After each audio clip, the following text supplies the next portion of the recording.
right, everyone. Welcome to another episode of the podcast, The Circle of Hope. My name is Valerie Hope. I am your host, and this is a podcast that's really dedicated to conversations with other people that are in my circle when we talk about connections that we make with others that help us thrive and grow. Today's special guest is actually a member of my own family. Nuria Dixon. Nuria, you and I, well, I mean, we go back as far as our family goes back, truthfully, but we have, I think, over the last, what do I call that? Maybe 7, 8 years or so, really collaborated on several things. We determined this is your three-peat on a podcast of mine. Mhm. You've been a guest on my podcast, Time to Come Alive, and Not Quite Strangers, and then here today. And I'm, first of all, just thankful that you said yes to one more time. Well, thank you for having me. I think you're the probably, at least from my point of view, in my conversations with you, you're one of the most creative people that we have in our family. Would you agree with that statement? Yeah, you I would. second that. Yes. I second. Um, and look, and when I say creative, it means there's all sorts of styles of creativity. But I think one of the things that impresses me the most about you is that you're always iterating on your creativity. You specifically have done short film, you've done animation, you're taking some of that message and putting it out in other content forms like, you know, I don't know, workshops, you're thinking of a podcast. Like I think you've been very creative and really prolific. And so, first of all, I'm curious about where does that come from? Like, we have a family of a lot of, with a lot of people, especially in education and entrepreneurship and stuff like that. But you somehow have combined all of that. Where does that come from, Nudia? I don't know. I think I used to like to watch a lot of movies back then. So that was my way of experiencing life. The imagination, allowing your imagination to soar and stuff. And I just had a wild imagination. And I think, along with my personality to just be always joking and laughing and always, wanting to make people laugh, that in combination with each other is just like I wanted to express myself. So, like I said before, I think if it wasn't, like I said in previous interviews, but if it wasn't singing, performing, something that had to deal with self-expressionism, that Mm-hmm. type of stuff, and the arts, I liked it. And Yeah. that's what I was doing, or trying to like create my own shows just like this before podcasts even existed, what it was, the radio station. So Mm-hmm. I would even do things like that. So I always had that creativity in me. And it's, not like this generation, I would say they have a lot of electronics. So back then we had to create, you had to use your imagination to the best of your ability to have fun. So, and I knew how to do that. So, Well, yeah, I think there's still a lot of use of imagination, but the resources come by a little bit probably easier. But do you remember the first thing that you created that you were like, "Ooh, this is something I really like"? Was there something that you created or made or filmed or? when I was young, or like in Yeah, yeah, the earliest memory you have. my, I think it was like I think I did like a radio show, like I recorded it on like a karaoke thing. So I had the recording deck and then the mic, and then the mic to play whatever the music and stuff. And I thought that was pretty cool, just trying to piece things together. So I could say that's something that I created that I Yeah. felt was like, oh, this is cool. And then, I did other little things along the way. I think maybe there's where you and I have some synergy because I didn't know this obviously at the time, but I look back when so you and I are cousins. I don't know if I've said this already, but you and I are Mm, cousins. So when my dad joined the U.S. military, he mm, was stationed at one point early on in Germany. So he was mm, gone for about 3 years or something, and we stayed in Panama during this time. And my mom had gotten a tape recorder from her brother. So my uncle sent her a tape recorder. And that Mm. was the first one that we had that had like, dual cassettes and all that fancy stuff. And so she was like, let's make a cassette recording for your father and just tell him a little bit about what day to day is like and how you guys are doing in school and whatever. I don't know what came over me, Nudia, but I camped out with that thing. I was like, it was my first podcast. I sat there and I was like, well, I'm going to read a story and now I'm going to sing a song. And then in between, my You brothers took would come over. in. I took over. I took over the whole thing. So I remember, and we still have that recording somewhere where you could hear and see each of our personalities. Um, you know, Mm.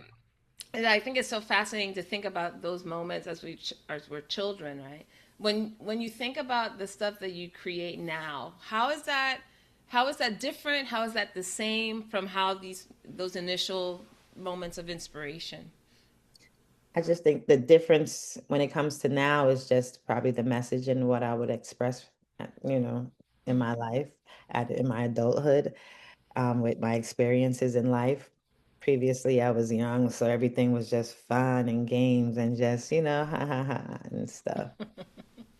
But I think that's the difference within it, in it is the message, and what I had to say, especially with my first film from returning back from the military, and it was about a soldier in search of the peace that he lost overseas. So I Mm-hmm. didn't have that experience before playing Barbie dolls, so that wasn't my message. And then when it comes to Ethan Art Ventures, being that I have a son now, and the things when it comes to being a director, you think about your message and what you want to say is like that in particular project is it was like, what would I like to say to my son? Is like I would want him to know that he can create anything that he put his mind to. Mm-hmm. So that's the difference in the message and the creativity and what I'm expressing now. Yeah. Yeah. And we'll be sure to put the links to your short film, right? Redeployed is what you were talking about someone really trying to reclaim their peace coming back from being deployed. And then the Mhm. movie, the animated film that you made, inspired by your son. And we'll make sure that we'll have links there where people can figure out where to watch it. And we'll also put your past podcast episodes in case they want like the real backstory about some of the things that we've discussed in the past. Cool, cool. Thanks for the Woo! highlight. Thanks. Right. You get the highlight reel of Nudia's Mm. life. Ah, Um, one thing that inspired me to invite you to the podcast was I have over the years, right, you've been a guest on my podcast. You and I mm, have talked a bit about you want to start one soon, and we have collaborated in a few mm. elements of your work. And so, number one is why do you reach out to me, particularly? Let's say there's anything specific that inspired that. Um, and also, what is it about collaborating with people, right? What do you look for? What what has worked for you when you collaborate with people? Okay, so starting with you, I think we connected based off of the fact that you're a public speaker and you're into this whole podcast universe and and I think we align with Yeah. each other when it comes to working with people. So, and also when it comes to working with people, you work with people who you align with. Mm-hmm. It's not just I can work with that person or that person needs to help me. It's people who you kind of typically align with or something in the mix. It marries each other and stuff. What do you mean by alignment? Just for people that might not get that. Well, for example, you're a public speaker, so when it came to the workshop, it made sense for me to ask you to host. I felt like, oh, she would do a great job hosting this for me, helping me facilitate this workshop. So then something like that. So I felt that that was a good way for us to work together, and it made sense. So it wasn't like taking you out your way, out of Mm-hmm. something that you're not even interested in. It kind of just aligned Yeah. with Okay. something that you already do, something that you are open to. So for you, it was like really looking for someone that had like the credibility, right? That this person is somebody Yeah. that has a knowledge or the skill Mhm. set or is already working in that space and could Yeah. really easily transition that talent to something I'm working on. Yeah, I Okay. don't like to force the relationship. Like, yeah, Yeah.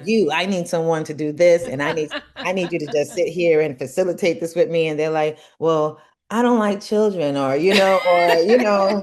I don't, like I don't Yeah. know. It might be a Yeah. problem or issue. So when it comes to forcing, I realize no, just make sure it makes sense, and then Hmm. everything will fall into its place. That's And there true. was another part to that question. So what was that part? Yeah, no, it's just you're already kind of speaking to it is Okay. how do you identify who you want to collaborate with, right? And Mhm. how it, what works? What works when you're picking out, like, hey, I want to work with this person because they have the skill set or the knowledge. How do you find people, especially for your creative projects? They're so, Mhm. from at least from my perspective, they're so specific when you're talking about filmmaking and right, writing scripts or creating graphics for your animated series, stuff like that. How do you go about finding collaboration?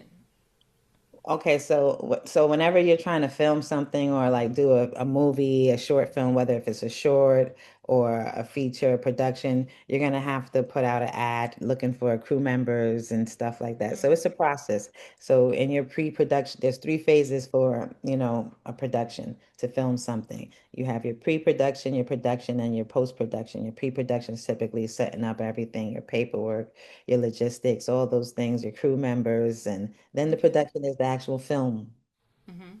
portion of it, the live act, the action part. And then the post-production is the end. So you'll hire people for the phases at the time when you'll need them. Mm.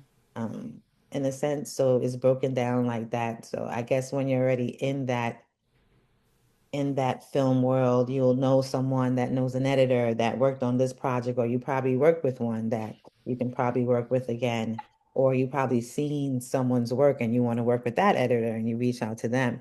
And sometimes that's how that works. That's how it worked for me. Or I'll go on like freelance websites when it come to like certain roles, when it came to the animation. In order to get animators, I went on like Upwork. I utilized those that type of way to get people. You have to Yeah. hire and find the creatives that you need when you need them. So that's how that works. So that's interesting because what you're saying then is you based on what you're working on, right? At what part of the production you're on, you might throw a wider net out, right? So Mm, yeah, Upwork and all these type of platforms where mm, people get to promote this is their skill set. You don't necessarily know them, or maybe they're not even referred. Maybe they have a mm, star rating and that's about it. So you mm. can throw out a wider net and or get recommendations or referrals from people that you work with. How do you determine which ones you throw out the wide net and which ones you have to like find somebody that you know or someone that they know?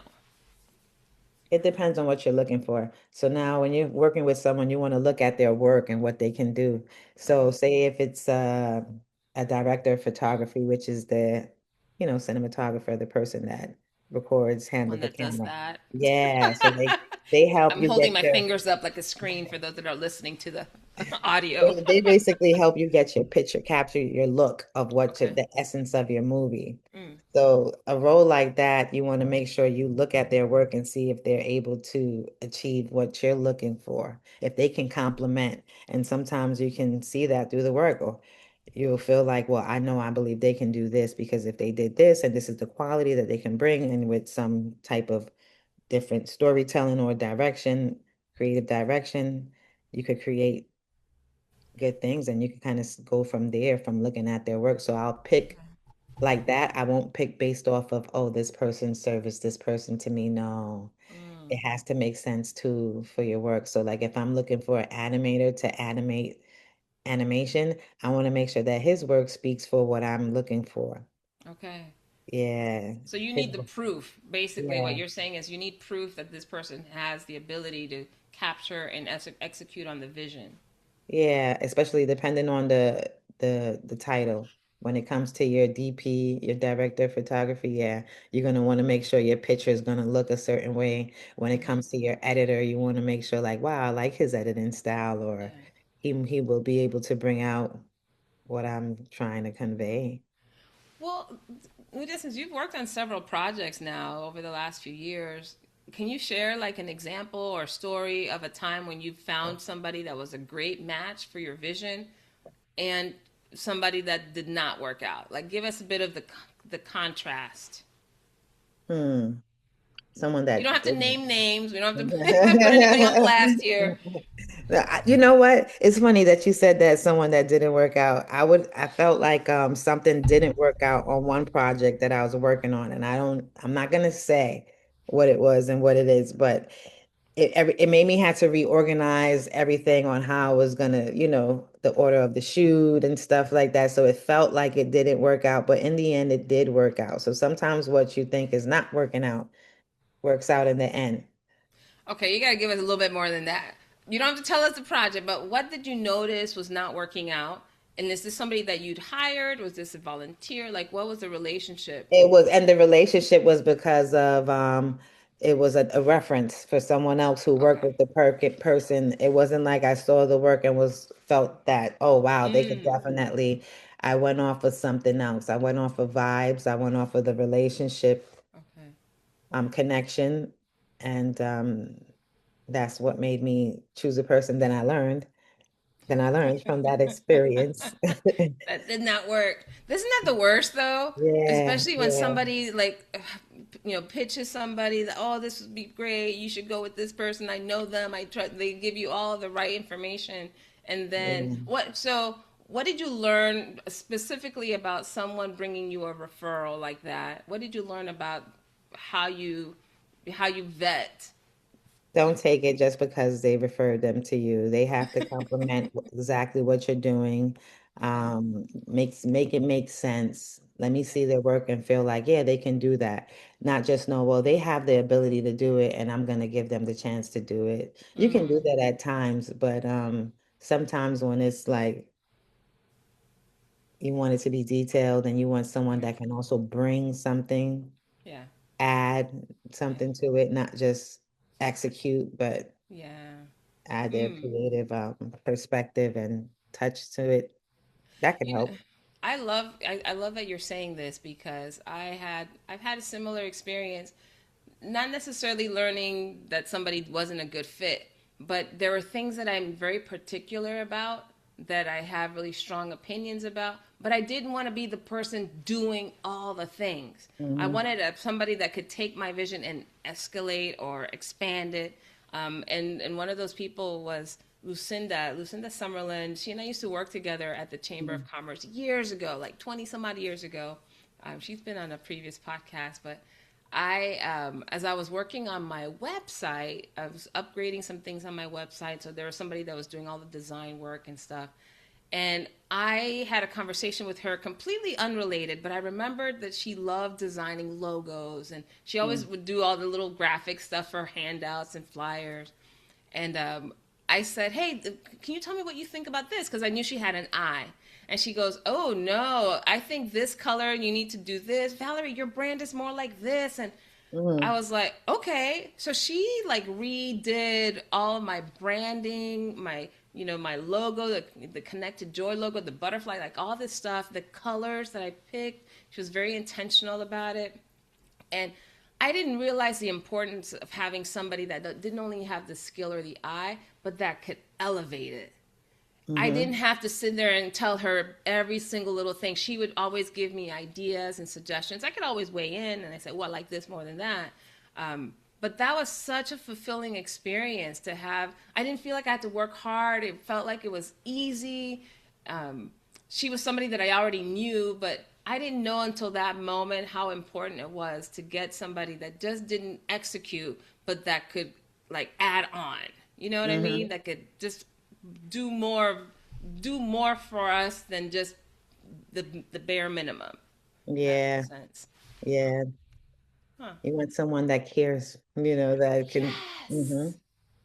Say more about that. Say more about this. Someone that You want cares. someone that cares, that's connected to what you're doing, not just doing it just because they're going to come with a whole different energy and passion for that position and adding and wanting to add Yes. versus just, I just want to get this done. I'm just going to Right. complete this. Those are two different attitudes. Absolutely. Yeah. Absolutely. So, what do you say, or what do you do now to get the kind of referrals where you feel that you're connecting to someone that shares the vision or has enthusiasm for what you're working on?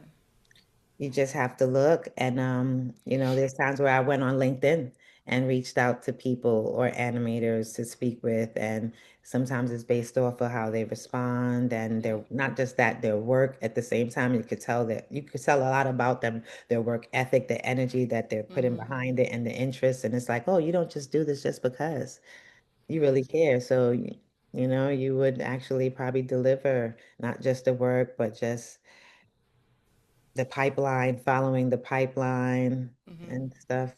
That's important. Yeah. But there's something you said earlier. When you got the initial referral, you kind of just went off by the vibes, right? The person that was recommending, and the Don't do vibe of the that. person recommending, or the vibe of the person they recommended. Well, initially the person that recommended you respect them. Okay. So you're gonna Yeah. like, okay, but you know that they're not looking at it from your perspective when it comes to a creative Exactly. approach. It's like, yeah, I know someone that can do that and they can do it for you, but it's like they may not be the person for the role. Yeah. Yeah. I had more than one experience with that, and I remember, and I'm going to say this one, but this one was with the puppet. Remember, I was trying to get the mascot, Yeah. and then I got Ethan's grandfather, instead of Yeah. the kid version of Ethan. So that part But there, wait, so this is just for a little context. This is for the animated film that you made, Ethan's art venture. You yeah, were actually bringing it to life by doing some workshops with young adults, hmm people, yes, kids, and so mm, you wanted to actually take this animation and make it a life size. yeah, I don't even know, mascot, yeah, a puppet, yeah. mascot. Yeah, And it that was didn't not work looking out. And it good. was a referral too. So, and that went like, okay, because of the referral and because of Yeah, I respect the person, but it's like, yeah, they made puppets, like little hand puppets, but not something on that scale. right. So that was a challenge for them, unfortunately. But it made me know, like, okay, if you don't see a big puppet, don't go in that. Don't do that. If They you, may not have the yeah. same skill set for the yeah. So that's interesting. So scale does matter, right? Somebody Mhm. working on, even if you do like short productions, for example, if you decided to do full length, that might require a whole different skill set, whole different set Mhm. of tools and resources, a Yeah. vision. Interesting. Okay. What Yeah. about a positive a collaboration experience? Do you have any of those? Yeah, I have a lot of those. I could say, well, the people that I worked with, everything I feel came out the way that it should have came out. Like especially with Redeploy, I like the cinematographer that I worked with. His name was Stephen Latta, but he was really good. His work spoke volume. Mm, It complemented the story and mm-hmm. everything. So that's something that I felt like, yeah, that was a positive work relationship. And then I found like the producer who brought him to me Mm-hmm.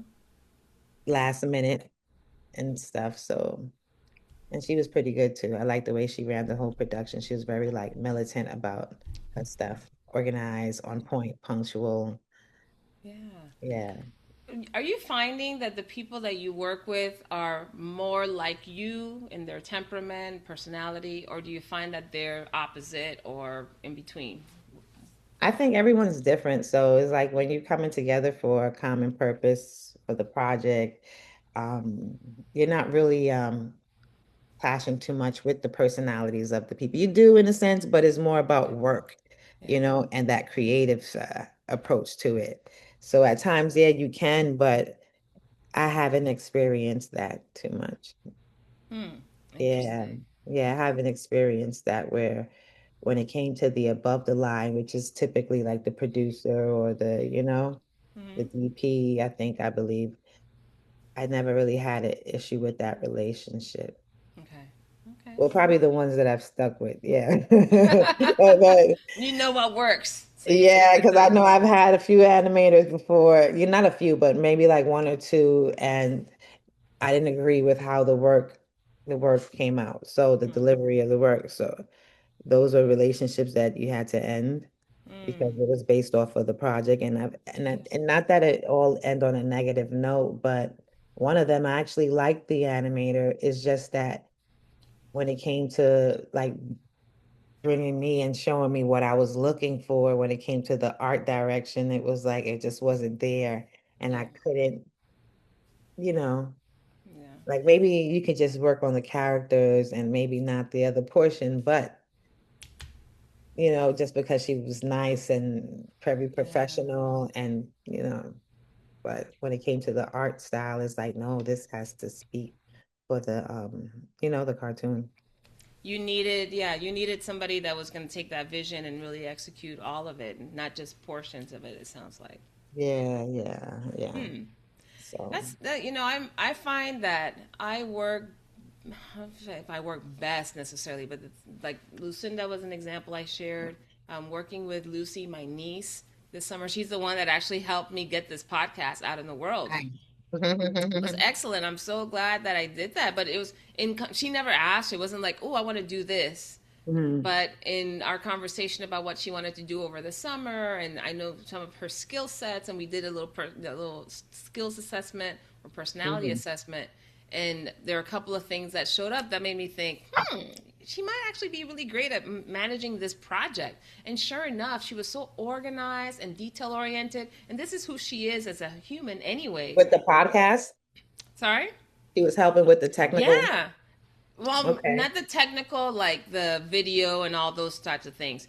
But one of the Mhm. things that she did, for example, at the time, this was early in the summer, so she was able to communicate with all the guests. Because I'd already been I'd been recording episodes since the Mhm. beginning of the year, but I just didn't have the bandwidth to like put all the things together. I didn't have um, the logo wasn't complete. The getting all the information from each guest for like contact information wasn't complete. The Mhm. uploading it to the YouTube and all of those elements. I needed a bulk of time and energy to put that together, and I didn't have it.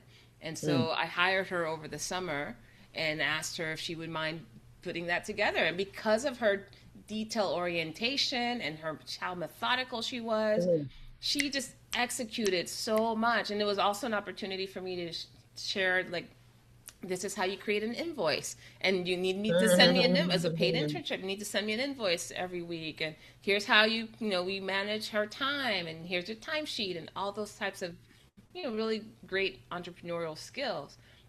But I see for myself that I needed somebody that could catch, like you said, the vision was helpful to execute on the Mhm. vision, but also had a passion for learning and making things easier. I realized how much fun it is to work with somebody that said, "Hey, I found a better way to do this." Yeah. Right? Or I found an easier way to do this. Or have you thought about adding this to this? Things that I hadn't had even the bandwidth to think about, she was able to bring.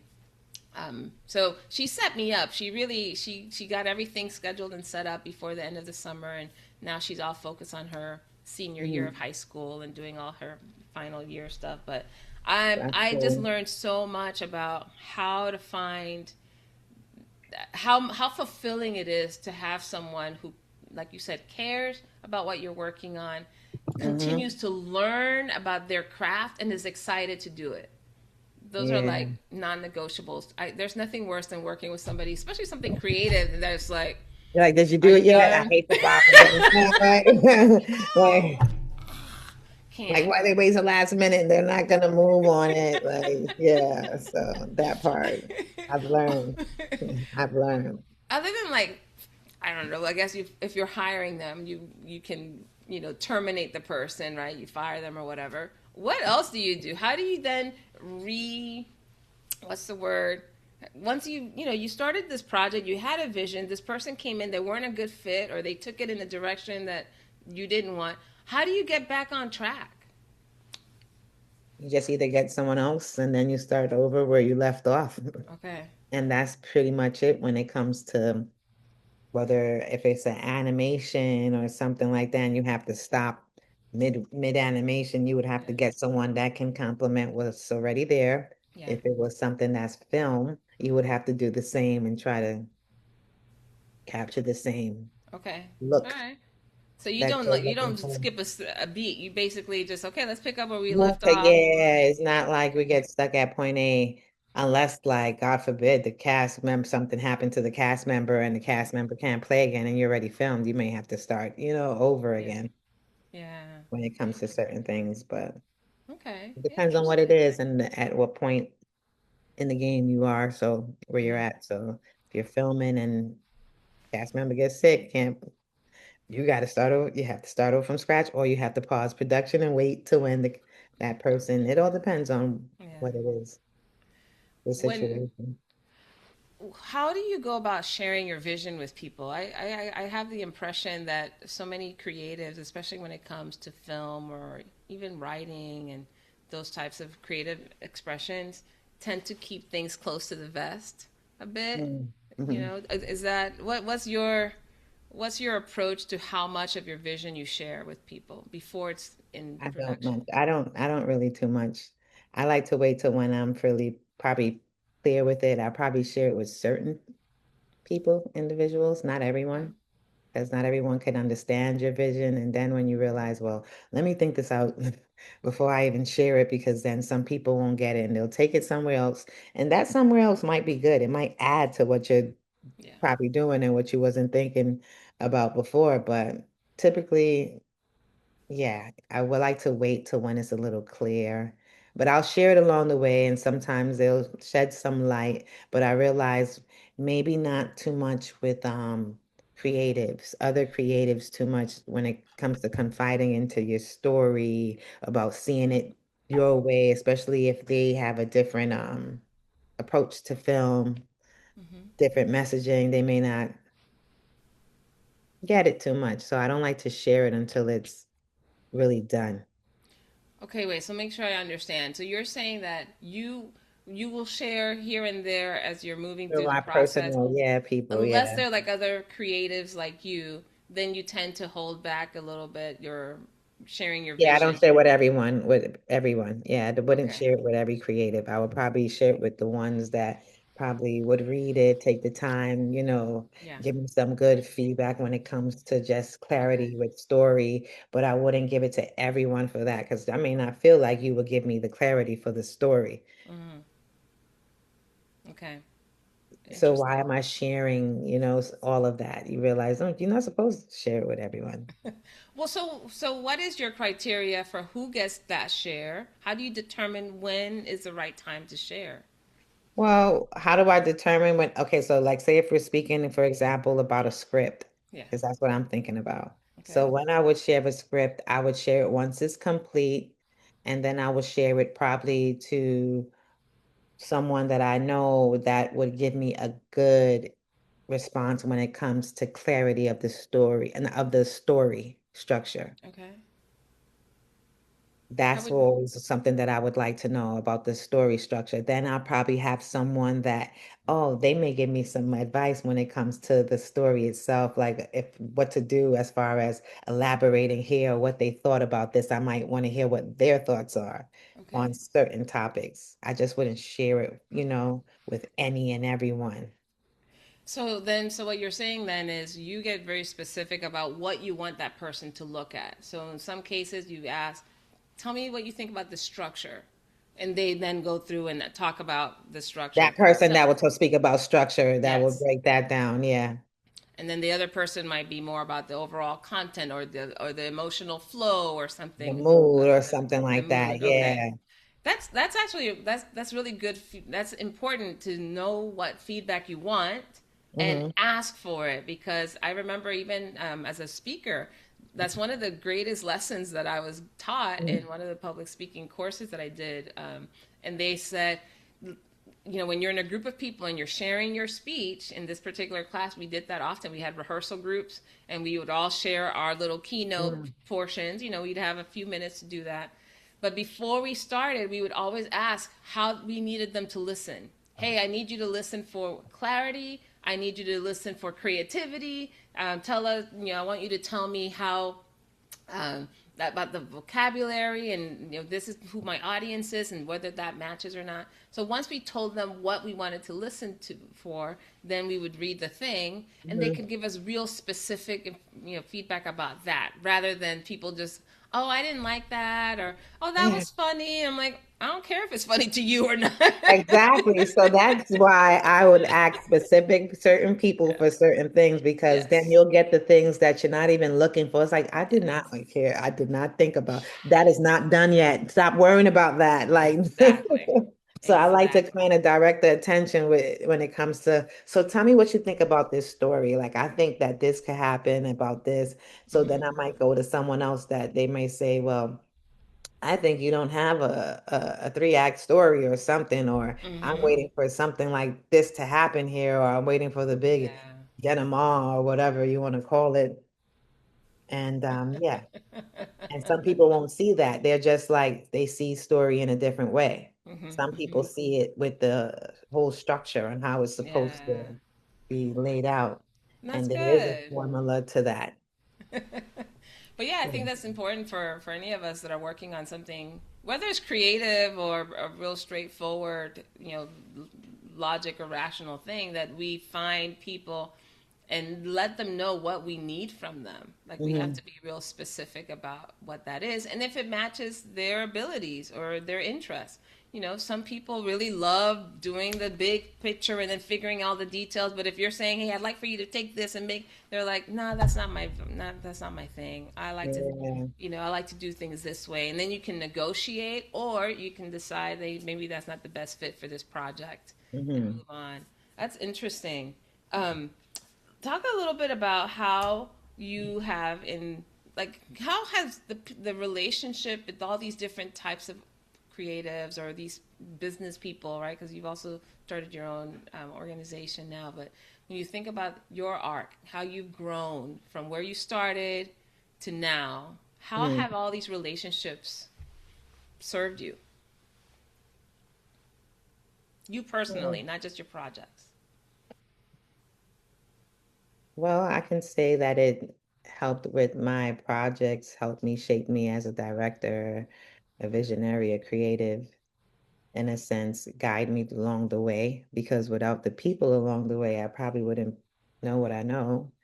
I Mm-hmm. wouldn't have what I have put out there into the world. So I can say everyone has complimented when it came to me meeting my instructors who became friends, who became co-workers or partners or that helped me on my projects, and that added direction or how I should go about certain things along the way because you learn as you create. So me just even picking up a camera one day and saying like, well, let me film videos and do my own thing and edit. I was learning along the way before I went to school, before I was working in the field on productions. So everything just made sense. And the people that I met along the way helped me. Mm-hmm. So Yeah. yeah.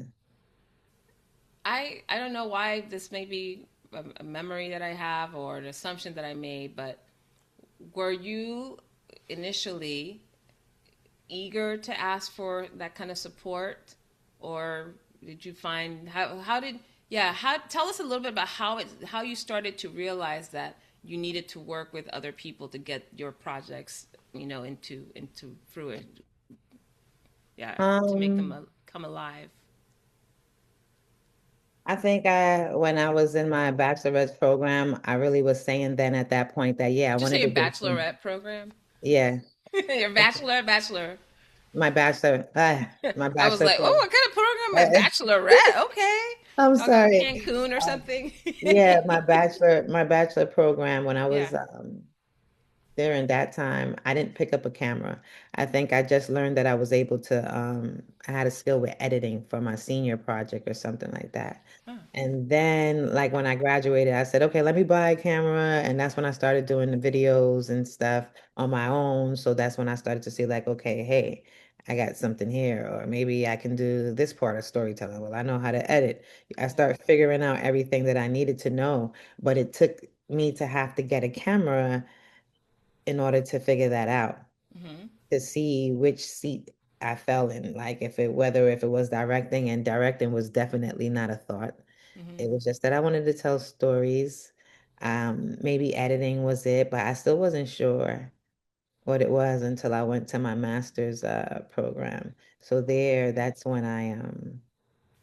when I was like, oh shoot, this is a directing course or something like that. Like, but I still get to make a film. So that was the thing. I just wanted to make a film, but I didn't Mm-hmm. know what title I was playing at that time. So when I went to that program, that's when it was like, oh, you gotta just direct. What, I can't do this, I can't do that, I can't play jack of all trades. Yeah. I can't hire the people in the classroom, or I have to look for people, or I have to really pay money for this. Like, this is real. Like, how am I gonna do this? But it Hmm. taught me everything I know. What was So it that you discovered once you discovered that you couldn't be the jack of all trades, that you couldn't do everything from, from soup to nuts when it came to your film production? What what did you do with that information once you realized that? What did you do next? it started from the videos. When I started to do the videos and I saw that, yeah, I'm using my resources, but I could use someone for that. And I would tell people like, well, I could hire this person to do the Mm-hmm. lights, a gaffer that can complement this. And you start learning what you need. And then with that film program, it showed me like, not even just showed me, but it was like, Well, you have a role for everything, for the light yeah. person, the DP, and he complements it. Sometimes they're a team together. Um, so they have a certain way they work and a look that they all complement each other. Then your editor, everybody has to make sense to your overall look, the Hmm. aesthetic of your That, project. So I think I learned that each and every element complements each other. And within your just single idea and thought, it becomes something bigger, a mm-hmm. bigger form of art. So that's what makes it, Yeah. complements it, and allows Huh. it to become what it becomes What in it's the supposed end. to be. Yeah. Yeah, so it's not just a you thing where you say, like back in the days, I would say, oh, the director, and you only seen the director name, but there's a whole bunch of people that helped make that project, Yeah. from set design, from all of that is important. Yeah, Mm. yeah. So all of that Well, matters. yeah. Well, I'm glad you said that. So I think I know for sure. I take for granted when I watch a film and I see this huge long list of credits rolling that I'm just like, fast forward or Long. whatever. It's If too I'm streaming long. it, like it's too long. But to your point is, Yeah. yeah, there's one person that maybe had the vision, but then another person had to write the script for it and understand the structure, and then another person had to like figure out, the arc for the characters, and somebody else had to like, how do you light this on the set or whatever. And all of these Mm. elements that are absolutely necessary in order to put that whole experience together. And yeah, I mean, not all of us are gonna have the life that you have or the skill set that you have in directing a film, but I can see, yeah, there's probably a lot of elements of life that there's no way that we can do it on our own, right? Like my thesis for this is that leadership is not a DIY project. Never. No, there's if you want to do it well, if you want to be a fulfilled and resilient human, Hmm. we got to get the right people on the team, right? You got to get the right kind of experience so that you Hmm. can focus on what you're good at.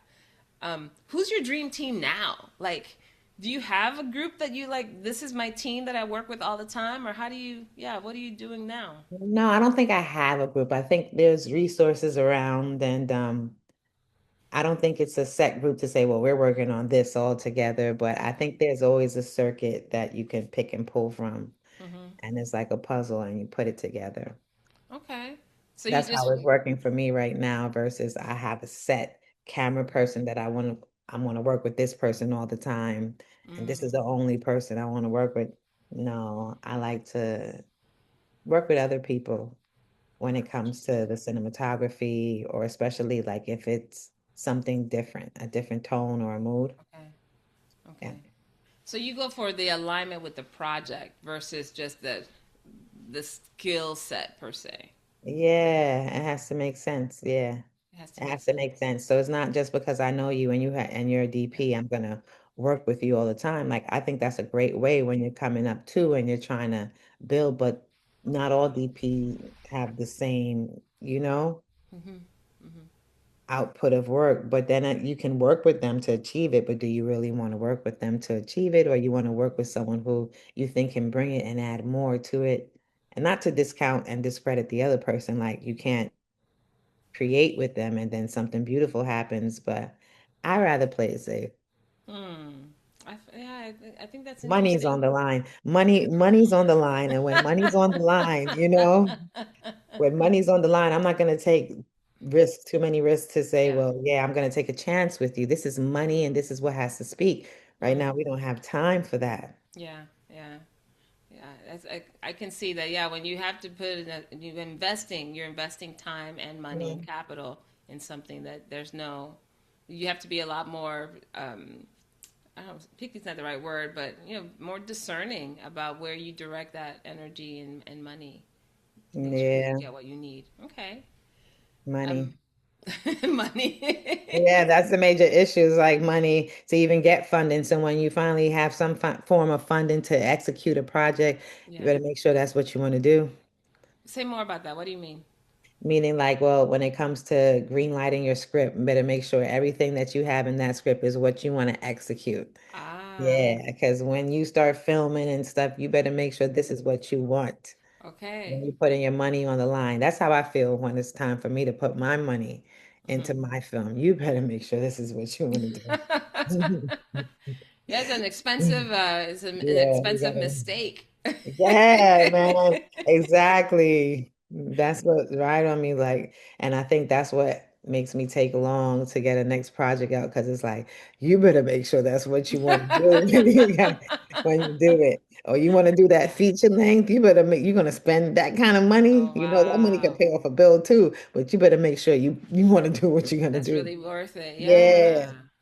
Huh. So that's why I will always say passion is very important when it comes to these type of projects, especially when you Hmm. have to pour into it, not just with your time and your creative time, but with your financial pockets. And then you have to beg people for money. I like to say, well, not beg, crowdfunding. That's what it is. Yeah. But I hate How doing that. you hate crowdfunding? Um, I like what you can get from it, but I don't like the process of having to say, well, I need funds to do this, Ask. and Yeah. this is what we have to do. But it's a part of the game, and I got to do what I got to do in order to get the Understood. project greenlit. Part So of it. pretty much. Yeah. I How do you know if this is something worth doing? Like how will you know and decide, yeah, this is something worth spending this much money on. This is worth something spending this kind of time on. You have How do to you really want decide? it, and when you really want something, you know. Well, So I mean, like, what tells you? Give us an example of some time when you discovered, oh, I really want this. This is really important to me. Like, what was it? How did you feel? What were you thinking? Like, any of that. I was thinking, this is what I want to do, and this is Okay. what I'm going to do, and I'm going to do it. I don't know how that is for other people, but I just know when you really have a desire or passion per se, or this Yeah. gut feeling that drives you Uh-huh. day and night about, well, I wake up, let me think of this. Oh, what next with this? And you're still with this on your mind. Okay, maybe Mm, that this is something you really care about. And when you care about something to that point, you're gonna put all your passion and every yeah. time you have into it to execute it. So Mm, when there is that something inside, that fire or desire to do something, you're going to do it and you're going to execute it. mm, So I guess that's what the whole cartoon idea is about, creating the narrative and believing in yourself type of stuff. Because anything you believe you can achieve, right? yeah. So you can do it. Sometimes life be lifing, like people like to Life say. is lifing, yes. Life is always lifing and it's always going to be lifing throughout the whole process. But Hmm. hey, Yeah. I like what you said though. This how you know you really want to do it, or you pointed to already a few hints, right? One is you have a lot of conviction around it, like there's strong belief about it, like you mentioned the passion. You wake up thinking about it, you go to sleep thinking about it, like there's some repetitive thoughts about it or ideas all that the keep time, coming yeah. up. That's usually a good indication. There's a sense of excitement or enthusiasm around it. If there's ever Mhm. any kind of like, "Ugh, I guess I got to do this thing, or feel guilt or any sort of obligation, that kind of that really tarnishes the experience. So I get what you're saying. I think the more I think about something, and if I'm really enthusiastic about it, I will definitely go in, focus. This is my third podcast because the first one was just like, I need to do this. I don't know. Hmm. I couldn't even explain to you why or what it was, other than I remember going to this. The first podcast I did was like 8 years ago, and I went to this big event. And they were talking about, you need to have a social media presence. It's so important. Have a social media presence. Record something every day. Let your audience know. And I was just like, what am I going to talk about every day? Oh. And my brother Dito actually was the one that said, "Hey, don't you listen to this one lady?" And Marianne Williamson, for example, she was doing. It wasn't a podcast; it was like this live stream. She would go on stage Hmm. someplace, and she was speaking out of this church, and she would talk about her content, which was a Course in Miracles, and then at the end of it, she would go into the audience and field questions. And Dito was like, "I can see you doing that." And I was like, "Yeah, right, It okay." sparked the idea. Hmm. I'm like, I don't know if I want to be on the stage right now doing that per se, or gather people for that. But I thought I could do it as a podcast. And so all of a sudden, this idea of recording something now had meaning. It wasn't just record something just to be on social media or whatever, Mhm. but it was like I had a purpose because I knew I wanted to make a contribution, and I knew I wanted something to be relevant and useful to the people that I work with. And so it became a little podcast where I talked about a topic, my little Mhm. stage, and then I invited Mhm. people to be on Zoom, and I coached them on the spot. And so until I started to see move into, I should have a guest, and that way the guest kind of supports the topic. And I started, and then just evolved, and all of a sudden I realized, oh man, I love talking to people, and I love talking to people Mhm. about different things, and it just kind of was born out of that. So whenever I'm finding I need the inspiration. And right now I'm working on a book, I think I've shared with you. And I was Mhm. noticing my energy around writing the book was flagging. And I was like, I need to talk about it. If I talk Mhm. about the concepts and the ideas of the book, it brings it to life, and really pushes me to run and create more. And so these conversations are exactly a manifestation of wanting to talk more Mhm. about this topic. So thank you Mhm. for being a part of that. No problem. My um, pleasure. so what advice? I mean, there's a creative being out there, someone that has a project that they haven't made the maybe progress that they'd like to make, or they've Mhm. felt a little bit shy about asking for support. Like, what advice would you give? Like, let's say giving the young Nuria, you're giving advice to the young Nuria who's wanting to Mhm. work on a project and wasn't sure that she could do this on her own. What advice would you give her now? Hmm. Well, I would say never give up. Just keep on, go for what you believe in. And Hmm. that's it. Did she want to give up? That young Nudia, did she want to give up and stuff? No, pretty much I don't think that's something I really did, but I probably didn't pursue certain things that I wanted to do, like, you know,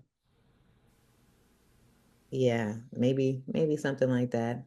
But then I don't look at that like that really and truly because like your journey, it takes you to where you are at the moment. So what is it that I really wanted to do that I didn't know what I wanted to, like So can't there's no really like think that. there's no regret. Young Nudia didn't really miss out on anything. No, Everything yeah, I served a don't really look purpose. at it like that. Yeah, like Okay. okay, if I wanted to sing and I didn't really pursue something like that, Yeah. if I wanted to do acting and I wanted to do something like that and really pursue that, but all of those things have me where I am at this point in time Interesting. right now. So I'm not mad at anything or regret that, Okay. oh, I didn't really pursue this with my life, or maybe.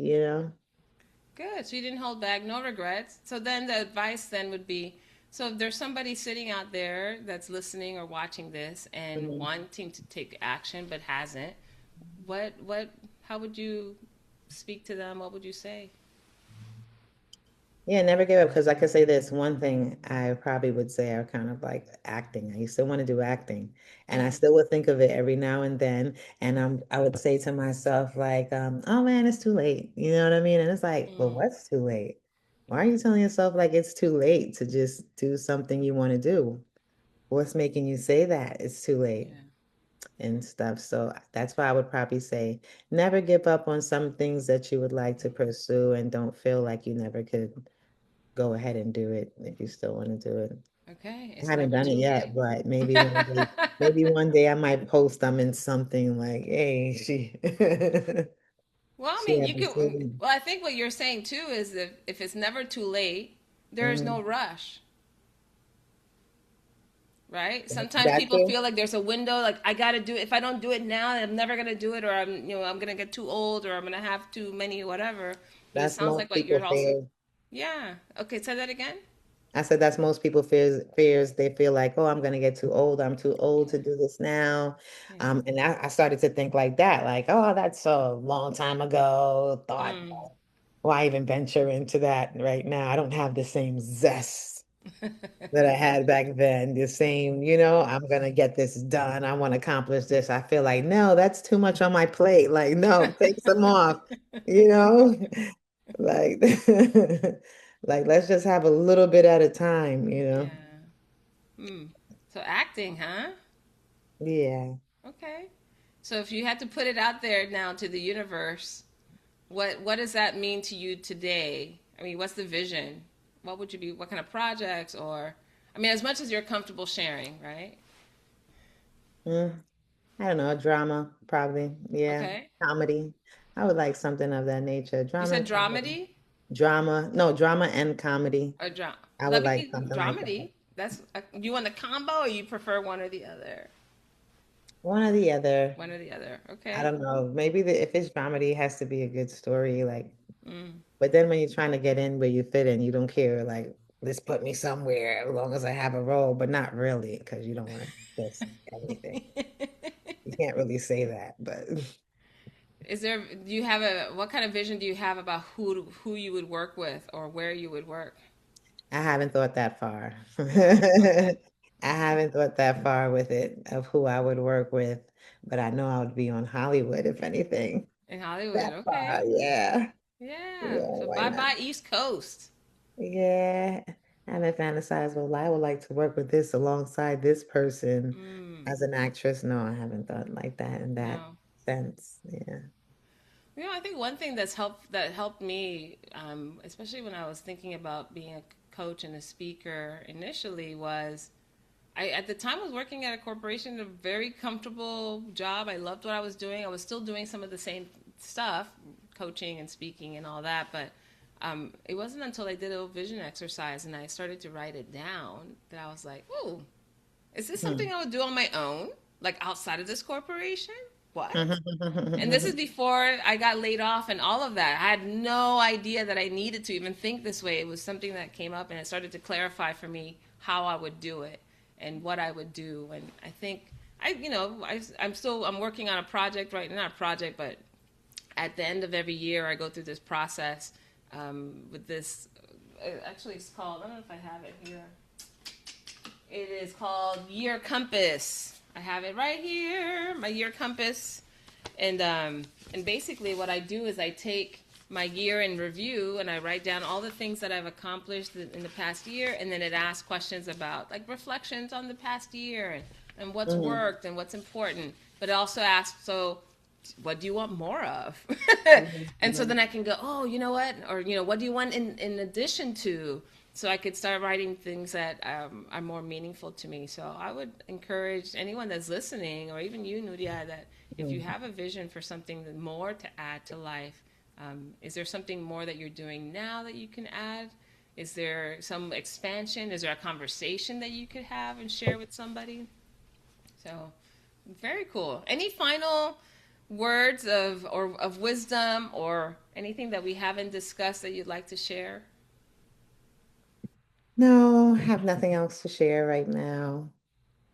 No, just continue to be great and just believe in yourself. Continue to be great and believe in Yes. yourself. And Cheers to whatever that. that means Yeah. for everyone. Well, I'm grateful that you and I have had a chance to get to know each other through these little moments of collaboration. I'm grateful that I've had a chance to kind of get a peek into that world. I don't do anything around film and that sort of thing, so it's interesting to hear your perspective and your life. I'm even thinking of a few people that I need to connect you to a couple of people who are in that world. I have no idea if they fit any of the criteria that you described to me, but they're people who I know that might know other people, right? And that's how I usually think about it, that perhaps there's a world in the community that share resources and ideas that could be beneficial. So when we're offline, I'll share that stuff with you. Definitely. Yay! Nuria, thank you so much. Thank you for having me. The three-peat podcast experience here. And I will put, like I said, any information around your projects, current projects, any crowdfunding that you're doing. It sounds like might be helpful to put that in there too. And then any of the past episodes in case people want to get even more familiar with your background. Right on. Thanks, Nuria. Thank you very much. And for those of you who tuned into this episode of The Circle of Hope, thank you all so much for tuning in. I hope you have a wonderful rest of the day. Thank you. Thanks for joining me on this episode of The Circle of Hope. Don't forget to subscribe, follow, and share with someone in your circle. And if you're curious about the upcoming book, visit valeriehope.com for updates and extras. Until then, stay connected.